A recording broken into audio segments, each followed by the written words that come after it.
So this is the final video of the Jonathan Gilbert story. So let's recap. No fingerprints matched Jonathan. There were no fingerprints or fluids of the victim on the knife at the scene, the potential murder weapon.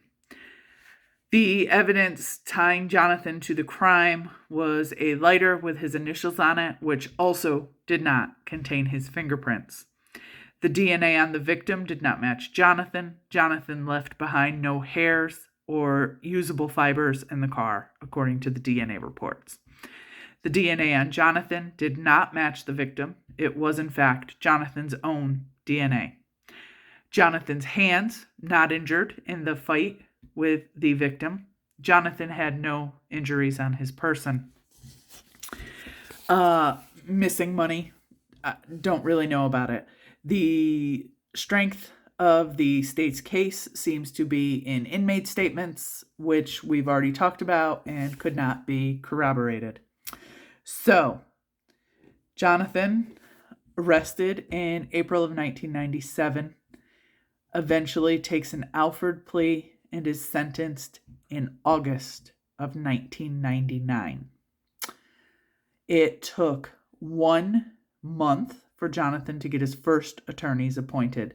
They were T. Shea Cook and Jay Henderson.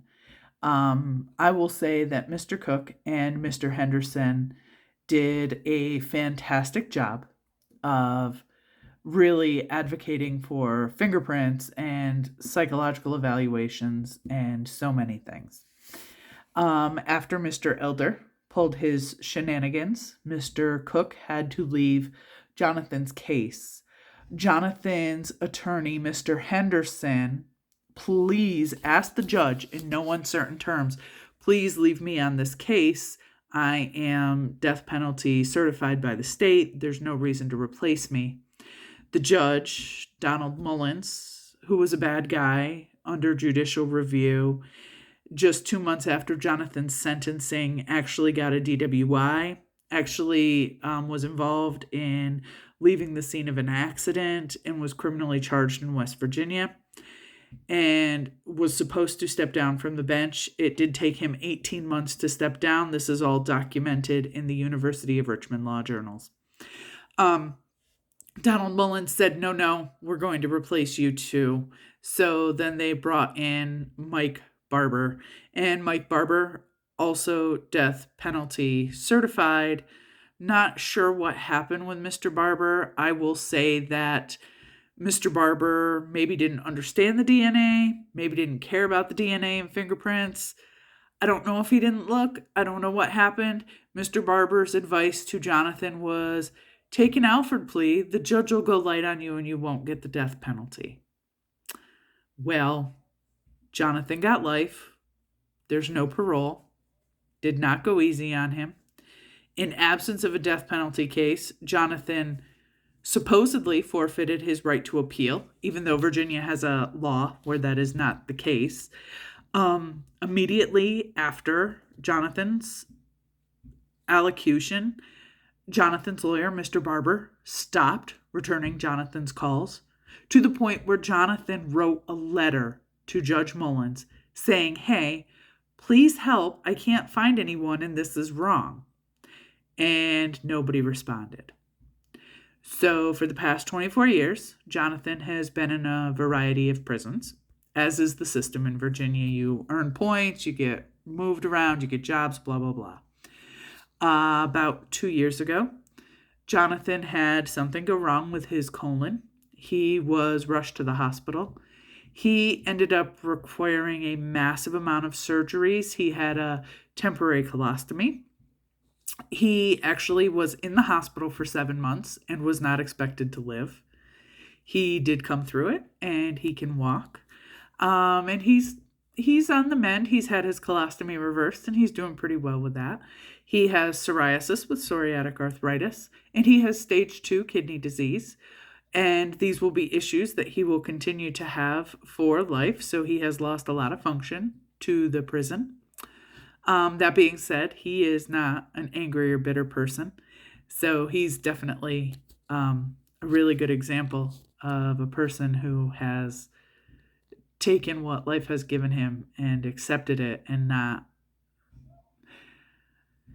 he's not institutionalized by the prison. He's not worse for having been there. He's actually thankful for many of the things that came out of it, including his finding his sobriety, getting his GED, getting drywall certificates, getting safe serve, getting all of these specialty trainings, and he can even make false teeth, something he loves to talk about because it was such a fun but strange experience for him, and that's what resulted him getting a GED.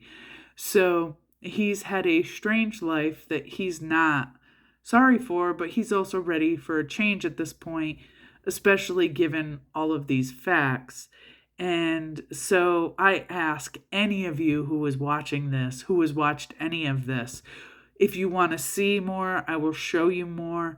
Share this, help in any way you can, because Jonathan's story isn't unique. Jonathan's is the story I'm telling because it's the story I know, because it's the story I researched. I think that there are so many more stories like this. I did not research Jonathan's story because he said he was innocent. I researched Jonathan's story because he never said anything. And it was his lack of. He's always accepted responsibility, but he could never say murder. He could never say killed. And he's a very nice, sweet person with the nicest soul. And he is so compassionate to everyone. He helps inmates. And when I first had the privilege of meeting Jonathan, the inmates were teasing him about a banana pudding recipe and about this prison candy he makes. And all of this sounds absurd in light of reality, but he would teach the younger inmates so many things just to survive and kind of it really be good. And so seeing this amazing person kind of surviving in these circumstances, I think speaks a lot about his character. But I ask that everybody remember that Jonathan's not Jonathan. Jonathan is every one of these bad experiences, and anybody can help. So I'm a nurse practitioner. I am not an attorney. I have no paralegal training. I've had a lot of help along the way in getting used to Jonathan's story, and I've had some lawyers read some writs for me. I've had some investigators. I've had some police help. So I've certainly had a lot of support because, as I've said to people, I have this strange story. What do you think? And they've heard the tale. They've been like, you really need to do something. And so the reason I've made these videos is because everybody has said, there is no way this is true. If this is true, you have to share this story. And so I tell you all this because I will share this story. Private message me if you want copies of these files, if you think I'm crazy. Put a comment down below and I'll see if I can send you something, or I'll tell you if I can help you. But please watch this, share this, make sure you have a voice, especially everyone in Virginia. Because remember that when you vote, when you go to the legislative days, when you make your voice known, you have the power to impact change. And if you don't do it, who will? Because that's it. It's us.